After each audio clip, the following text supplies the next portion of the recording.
All right, thank you for staying with Daybreak. There's a story on page 8, and it's on mileage. Audit. MPs made 11 million fictitious mileage claims. That story is on the Standard, page 8. They say members of parliament are on the spot once again over fictitious mileage claims amounting to more than 11 million shillings. In a report by the Auditor General, Nancy Gadungu, some lawmakers exaggerated mileage claims for up to 3 times the actual amount, while others received domestic and foreign subsistence allowance all at the same time. This is not the first time that the rot has been unearthed. In 2015, Parliamentary Service Commission Chairperson Justin Muturi roped in the Ethics and Anti-Corruption Commission, EACC, to probe the matter after it emerged that some MPs were claiming mileage for vehicles already written off. Honorable Wanga, I'll start with you. Are the members of parliament swindling Kenyans when it comes to mileage claims? Trevor, I want to answer this authoritatively because I served in the Parliamentary Service Commission in the last parliament. The issue of mileage is a claim. Is a claim you make after you travel. You make it at a certain rate that has been set by the SRC. The rate of mileage has been set by the SRC. If you're out of the country, for example, the system automatically blocks you from claiming mileage. The moment you get your per diem to leave the country, the system blocks you. You cannot claim mileage for that particular weekend. The issue that the Auditor General is raising, which is that there are MPs who, for the same weekend, claimed mileage, maybe three times. Is that, I've seen that, that the same weekend you're paid mileage 3 times. That's criminal.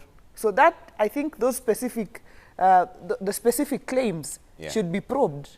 If it is truly the case that somebody for that same weekend, which is very, very unlikely, but if that happened, then that should be isolated, investigated, and if somebody is found to have done that, then that particular person held responsible. But this issue of making a blanket statement that MPs are, there's a scandal and they are making false, because you're looking at 11 million shillings, which means that this particular 1 or 2 or 3 members, I don't know who what exactly they are, made claims or documents show that they made claims, then those specific issues should be isolated and dealt with, criminally. I mean, just like anybody would be dealt with. But don't generalize in such a way that you make the entire parliament look like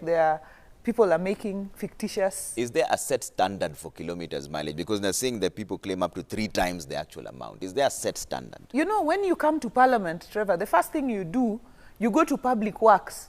You say where your home is, your home. Because you're taken not to the farthest point in your constituency, to your home. So what Public Works does, they measure from Nairobi to your home. Now, with that certificate from Public Works, you come to Parliament and you file it that this is where my home is and this is the distance. That is the distance that you use to claim your mileage. So it's not arbitrary. I cannot just come and say, I have traveled 700 kilometers. No. My home has been measured, and that is the claim that I can make.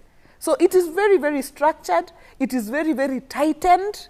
It is a negotiation that was had with the SRC when I served in the Parliamentary Service Commission. That does not mean that there cannot be 1 or 2 cases of, maybe abuse of the system or lack of documents or whatever it is that could have happened to result in this. Those cases should be isolated and dealt with so that the entire parliament does not look like people are... Now, if I walk out of here, people will say, these ones are the ones stealing money, they are robbing Kenyans.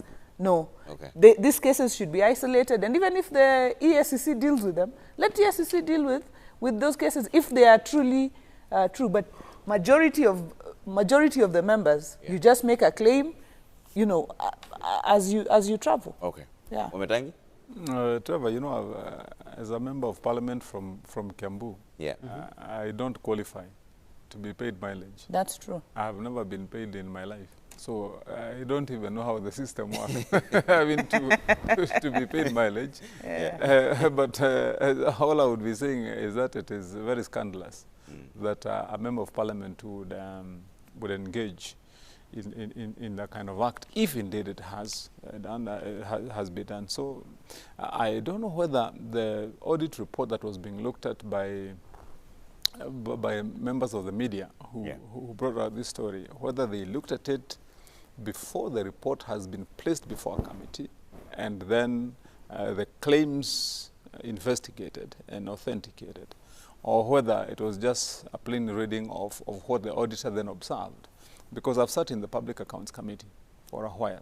Yeah. And it's normally a process. The requirement is that the auditor comes, makes his findings, those findings are tabled in Parliament and then placed before a committee that then investigates and renders a decision after the investigation by the committee. That's a mandate. Yeah. And it is at that point that one can pick up then what the resolutions of that committee have been after then hearing both sides.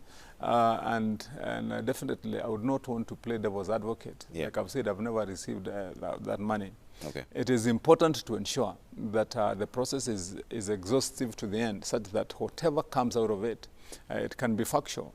Sometimes what I've noticed in observing through Public Accounts Committee sittings, sometimes there's an overlap. One could have traveled and they take time to surrender. Yeah. They are impressed. The record shows that like they're still out of the country, but they're indeed here. And you might find that maybe at that same time, they may engage in another activity, probably travel up country and do this kind of thing. If you do not surrender impressed at the time of come, and records show that you're still outside, there is a likelihood that it can be captured as though you're still away. Yeah. And it can give rise to that kind of claim. But then definitely in a whole pool of 500 members of parliament, it is not unlikely that you would have 1, 2, 3, 4 of rotten apples. And the law must take its course, in my view, such that, you know, parliament is supposed to be the standard bearer. Because that is where the role of oversight is placed for every institution of government in this country. And if then the person given or the institution given that role by our constitution becomes culprit and victim of that kind of travesty, it will be very, very sad. I think the EACC, the DCI, if that becomes necessary after the hearings by the committees, because that's the law, that's the procedure. Yeah. They should be able to take cue. But otherwise, I would want to urge my colleagues. I think we've been lucky as members of parliament to have the privilege to serve the people of this country. It is important that we serve with diligence. Okay. Thank you. I'm not in the habit of defending parliamentarians, but also I like getting to the reality. Let me ask Madam Wanga, just to give us an idea of how much you are paid for mileage. For example, you're from Homa Bay. What is your normal claim if this weekend you go home to visit your constituent back? Just to get an idea. So the mileage claim is based on the CC of your vehicle and the AA rate, the rates provided by AA for purposes of for each kilometer, because AA has standard rates and you will find them. So if I have a 3-liter engine and my home is 300 kilometers away, so when I go and I come back, I'll probably have a claim of maybe 100 and maybe 111, 102, 103,000. So average 100,000. Yeah, average 100,000 per trip. Yeah, if I make a trip in the week. That's I was asking because I was trying to and come back. Yeah. Okay. I was trying to compute how much it would cost. What's the entire budget for just the mileage? Is it hundreds of millions? Yeah. Or is it, because I don't understand the statement that says that the expenditure includes an amount of 1.3 billion relating to domestic travel and subsistence, of which 11.3 was paid to the members in respect of mileage claims. So I want to know, because if the 3 members got 11 million paid among them, that means they were repeating many times. Because if one trip is 100,000, by the time you make it to 11 million, even if it's 3 of you, that means if you divide 11.3, you know, nearly, that's about 3 point something, nearly 4 million each of you. So how many fake mile claims do you have to make for you to get 4 million? If one trip to a place like Homa Bay, which is very far, is 100,000, you know, it's very many. So I'm just questioning, you know, and at times I don't have a lot of confidence in the way the audit reports are written. I have confidence in the auditor report and the way they do their work, but at times their reporting leaves a lot to be desired. My colleague here has talked about the processes that are taken when you're doing an audit and everything, and the questions, so that, but it is important to have a fail-safe system. If you apply for a loan in a bank and you've been given a loan and you're told you don't qualify unless 2 years have passed, and you apply for another one, I can tell you the bank will, a red, you know, light will go off and they'll tell you, sorry, you can't get it because 2 years have not passed. In the same way, I don't understand how the management of the parliament system cannot say you cannot claim mileage of the same day more than once.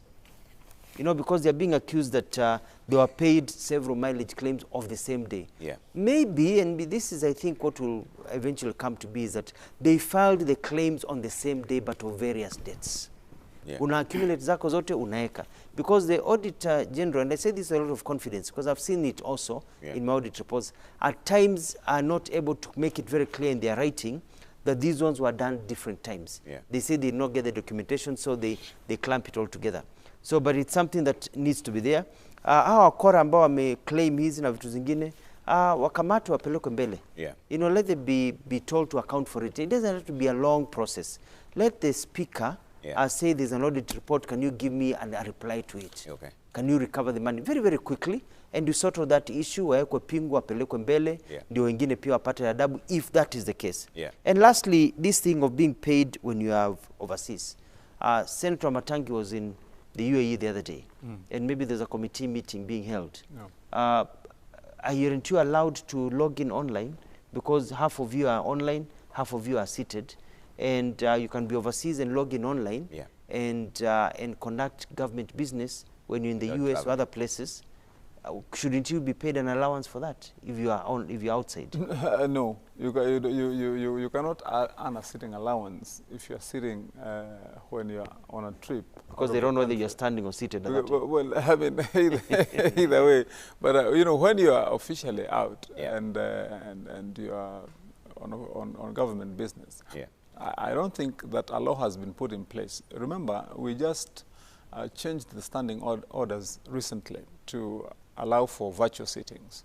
And I think that has not been taken care of, so that when a member then logs in and is participating in a meeting, either in parliamentary proceedings or in a committee meeting, and you're not out of the country, I'm not so sure that they have now worked on that to allow for you to be paid for a sitting allowance. I think this audit report was a bit older. Doesn't capture the reality. I was thinking that, for example, if you're taken ill, and you're a member of parliament, and you're in a hospital recuperating somewhere in a corner of the world, in India, for example, South Africa, and you're well to continue your business, but you're not well to travel, you can still log in and continue with your business because you're elected by people. And do it online. Then you're not able to earn the I don't know whether would that qualify to be sitting allowance. I mean, because I mean, but I thought that is something you guys will you'd have to define what sitting allowance. Or maybe we should just get rid of the sitting allowances and tell you this is your salary. Anyway. Your salary includes the following duties. Number one, attending these meetings, so many meetings. Number two, doing this, so that your job as a member of parliament is not defections, is not going out rallies, is not insulting people, is not organizing goons to fight others. It's you are paid a back salary, and you get your work done. Okay, Mwanga, is there a set number of times that you can visit the constituency, or is that where the loophole is? You visit the constituency. You know the way Parliament works, Trevor. You're expected in your constituency every weekend. Okay. That's why you sit from Tuesday to Thursday. Friday, you're expected to be with your constituents and return back on Monday. Yeah. But I just wanted to, So that respond. means technically, if we're working with the average of 100,000, you should be earning about 400,000 a month. That's it. Exactly. Nothing more. Nothing more. But if you check the list, we are sure But if that you people don't- but- earn more than that. No, I'm not. And just for clarity, Yeah. that's for distance. That's my distance. Okay. It's variable because it's based on the CC of your vehicle Okay. and the distance to your home. So it varies from one member To another. to another member. Because No, if my Homa Bay is CC quite far. if my CC is 4,000, Yeah. or whatever, it will just be the AA as AA has listed it, Yeah. and as we have agreed with the SRC. And the systems are quite tight. And by the way, I've just read now in The Nation, it's a bit more clear that the Auditor General noted that 3 lawmakers who were not named were paid 3 times for the same trip they made. So these 3 lawmakers, so it's an isolated case because the systems are quite tight. Yeah. The moment you step out of the country and you receive your per diem, there is no way the system will open for you to claim mileage. Just like Dr. Mutua was saying about banks. Yeah. It will be a red flag immediately. If you try and say on 29th, Yeah. I'm claiming mileage from 29th to 30th, and it shows that 28th you left for Dubai, Yeah. there's no way. Is The there a system set- will not even open for that claim because these things are automated. Is there a set limit as for well. the number of cars you can go with? No, you just go with the car you registered. one. The car you registered Yeah. is the car you go with. The reason I'm asking you these questions is because there's allegation here that some MPs allegedly use the mileage to enrich themselves and do not even visit their constituencies. So can you claim it without actually going? There's no one to Now verify. that's where the crux of the matter is. Yeah. Yeah. Because I think that's where the corruption is, whereby people make claims that they visited, and because it's very hard to quantify, so they're in Nairobi or they're hanging out somewhere, and they claim they have been to the constituency so many times. Is there a way that of so? verifying? Yeah. No, you don't present. The system can't verify. No, you're not expected to present anything saying that I was actually here. It is expected. Yeah. By the way, there are cases that have been raised of people who maybe somebody met you at a function somewhere else and you claim mileage. People have brought Evidence. petitions even, sometimes in Parliament saying that on this day I was with this member and on this day there's a claim of mileage. So members have to actually claim when you're in the because somebody can meet you somewhere and then come and bring that petition. It's a very serious matter, by the way. Yeah. You remember the case of Chelagat Mutai. She was actually, taken to court on a case of, this mileage issue. So it's not a matter that members take lightly. Yeah. In fact, before you make any false claim, you must be very, very careful because it's a criminal issue. Yeah. If you're found, you will just be taken in. But therein and- lies a and- loophole. and This we convicted. agree on because Exactly. you can't Exactly, verify you this. can't verify that, yeah. Okay. Wamatangi, is that now what is the solution for this particular one? Because if you can't verify it and the system can't verify whether they are, anyone can claim anything.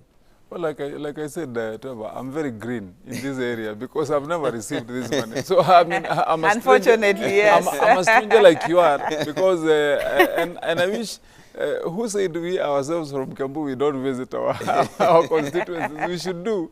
We do. And They consider it a walking distance, not a driving distance. do you know the distance between Nairobi and the farthest point of Kiambu, a place called Gatuanyaga, and you are my neighbor Yes. there, towards Thika Road. It's a long distance. But because Parliament found to discriminate members of Kiambu, then I want to say I'm settled with it. But, strictly from, a lawmaker's point of view, Yeah. I think we would need to fine-tune and give proper hygiene, financial hygiene to that, so that you don't have those kind of, scandals. And especially, there has to be a verification process, Yeah. whereby, and if you ask me, the ideal should be that you should have a form that also shows your odometer readings, because it's paid per mile or per kilometer. And so if your odometer reads that you are at this number of kilometers on Friday evening, then your claim form on Monday should be showing that your odometer reading equals to the number of miles that you're being paid for, for that weekend trip. That should be proper, accountability. Yeah. If that is missing, then there is an extremely big loop.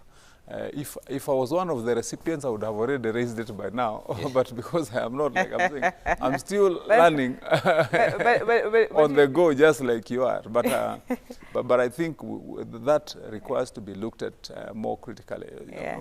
If you have 550 members of parliament, and you have that kind of system in place, it can be abused. And if it was abused, then it would amount to a lot of hemorrhage of public funds. Yeah. And Senator, and you raise a good point around what's on your, odometer. Yeah. But you know that this only takes you to your home. There are some people, when you reach your home, from your home to the last point in your constituency is another 200-300 kilometers.